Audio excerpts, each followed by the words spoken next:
Definisi konseptual sikap matematika. Kata Giri menegaskan bahwa mathematical thinking seperti sebuah sikap, di dalamnya dapat dinyatakan sebagai keadaan mencoba untuk melakukan atau bekerja untuk melakukan sesuatu. Hal ini tidak terbatas pada hasil yang diwakili oleh tindakan, seperti dalam kemampuan untuk melakukannya, atau bisa melakukan atau tidak bisa melakukan sesuatu. Definisi operasional dari sikap matematika. Sikap matematika merupakan kecenderungan untuk bertindak secara suka atau tidak suka terhadap suatu aktivitas pemecahan masalah matematika. Indikator sikap matematika terdiri dari beberapa dimensi. Dimensi yang pertama yaitu memahami persoalan matematika secara mandiri. Dalam dimensi ini ada beberapa indikator. Indikator yang pertama yaitu berusaha untuk bertanya.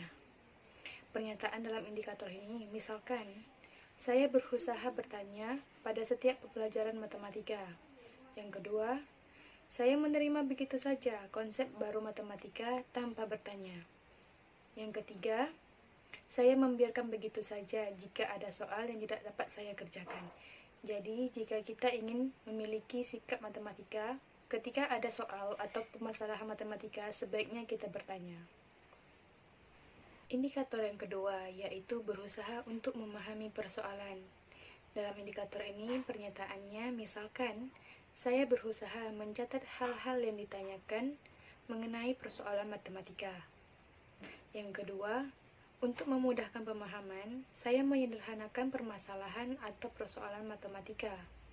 Yang ketiga, saya kesulitan untuk memahami persoalan permasalahan matematika. Yang keempat, saya berusaha memahami persoalan matematika. Jadi jika kita ingin memiliki sikap matematika, kita harus berusaha untuk memahami persoalan. Jika kita tidak bisa memahami persoalan, sebaiknya kita bertanya. Indikator yang ketiga, yaitu saya berusaha menemukan masalah matematika dalam kehidupan sehari-hari. Pernyataan dalam indikator ini misalkan, saya berusaha menemukan permasalahan matematika dalam kehidupan sehari-hari. Yang kedua, saya berusaha mengkaitkan permasalahan matematika dengan kehidupan sehari-hari. Yang ketiga, saya sulit menyelesaikan permasalahan matematika yang berkaitan dengan hubungan sehari-hari. Nah, jika kita tidak memahami atau tidak bisa menyelesaikan permasalahan matematika yang berkaitan dengan kehidupan sehari-hari, sebaiknya kita bertanya kepada guru atau kepada teman. Dimensi yang kedua, yaitu berusaha mengambil tindakan logis. Indikator yang pertama, berusaha memperoleh kompetensi matematika. Pernyataannya, dalam menyelesaikan permasalahan matematika, saya menghubungkan data yang berhubungan dengan masalah yang ditanyakan. Yang kedua, saya berusaha menguasai tujuan pembelajaran yang telah ditetapkan pada setiap pembelajaran matematika. Indikator yang kedua, yaitu berusaha memahami sifat-sifat matematika. Pernyataannya, dalam menyelesaikan masalah yang baru, maka saya akan menghubungkan dengan masalah yang sebelumnya. Jika terdapat teknik yang sama, maka saya akan menggunakannya. Pernyataan yang kedua, dalam menjawab pernyataan yang sulit, saya tidak akan mencari contoh yang sama atau yang lebih sederhana dari permasalahan untuk memperoleh pemahaman ke arah penyelesaian. Indikator yang ketiga, yaitu berusaha berpikir menggunakan data yang dapat digunakan yang sebelumnya telah dipelajari dan diasumsi. Pernyataannya, 1. Saya menyelesaikan permasalahan matematika sesuai dengan contoh yang di buku. Yang kedua, saya kesulitan mengkaitkan berbagai konsep dalam matematika. Yang ketiga, saya menyelesaikan permasalahan matematika sesuai dengan langkah-langkah yang telah dipelajari. Kita masuk dimensi ketiga. Indikatornya yang pertama, berusaha untuk merekam dan mengkomunikasikan masalah dengan hasil yang jelas dan ringkas. Pernyataannya yang pertama, saya dapat menyatakan ulang suatu konsep matematika yang telah dipelajari. Kedua, Saya dapat memberikan alasan atau bukti terhadap kebenaran suatu pernyataan matematika yang saya sampaikan. 3. Saya sulit menjelaskan masalah matematika dengan hasil yang jelas dan ringkas. Keempat, saya sulit menyajikan suatu masalah secara matematik dalam berbagai bentuk. Nah, indikator yang kedua, berusaha berpikir secara sistematis. Pernyataannya, saya membuat ringkasan matematika dengan menggunakan bahasa sendiri. Kedua, dalam menyelesaikan soal matematika, saya menuliskan terlebih dahulu data yang diketahui dan ditanyakan. Setelah itu, baru masuk pada penyelesaian soal matematika. Lalu, untuk dimensi keempat, berusaha untuk mencari berbagai hal yang lebih baik. Indikatornya, yang pertama, berusaha untuk memahami matematika dari yang konkret menuju abstrak. Pernyataannya, yang pertama, saya sulit menarik kesimpulan dari suatu pernyataan matematika. Kedua, agar mudah dimengerti, saya berusaha mengumpamakan suatu persamaan bangun atau bentuk matematika dengan bentuk nyata. Ketiga, saya berusaha untuk meningkatkan pemahaman dari konsep matematika yang konkret ke konsep matematika yang abstrak. Selanjutnya, indikator yang kedua, dari dimensi yang keempat. Berusaha berpikir secara objektif dan subjektif dan berpikir. Nah, pernyataannya yang pertama, saya tidak mengecek kembali langkah-langkah penyelesaian masalah matematika yang sudah saya kerjakan.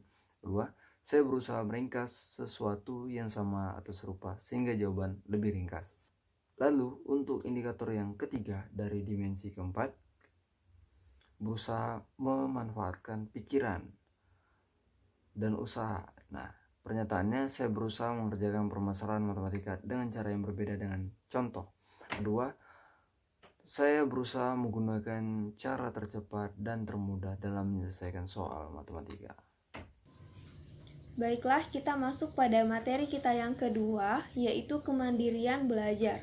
Dalam Kamus Besar Bahasa Indonesia, mandiri berarti berdiri sendiri.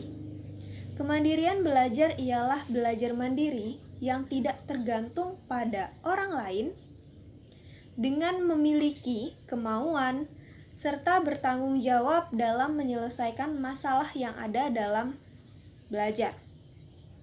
Kemandirian belajar dalam pembelajaran matematika ialah sikap siswa yang meliputi suatu keadaan di mana siswa tersebut mampu bertanggung jawab, memiliki kedisiplinan, mampu bekerja sendiri, memiliki inisiatif, serta memiliki kepercayaan diri. Adapun ciri-ciri dari kemandirian belajar, di antaranya 1. Adanya kecenderungan untuk berpendapat, berperilaku, dan bertindak atas kehendaknya sendiri, bukan atas kehendak orang lain. Yang kedua, memiliki keinginan yang kuat untuk mencapai tujuannya. Yang ketiga, membuat perencanaan dan berusaha untuk ulet dan tekun dalam mewujudkan tujuannya tadi. Yang keempat, mampu untuk berpikir dan bertindak secara kreatif, bukan sekedar meniru-niru. Yang kelima, memiliki kecenderungan untuk mencapai kemajuan, yaitu untuk meningkatkan prestasinya. Kemudian yang terakhir ialah menemukan sendiri tentang sesuatu yang harus dilakukan, di mana tadi sudah disebutkan bahwa siswa memiliki rasa ingin tahu. Kita masuk pada indikator kemandirian belajar. Indikator yang pertama yaitu mampu bertanggung jawab. Mampu bertanggung jawab di sini kita artikan sebagai suatu sikap siswa mampu untuk menyadari akan tingkah laku atau perbuatannya yang disengaja maupun yang tidak disengaja. Nah, dalam proses pembelajaran, siswa diharapkan mampu bertanggung jawab terhadap dirinya sendiri ataupun orang lain, sehingga siswa mampu menanggung tugas yang telah diberikan oleh gurunya.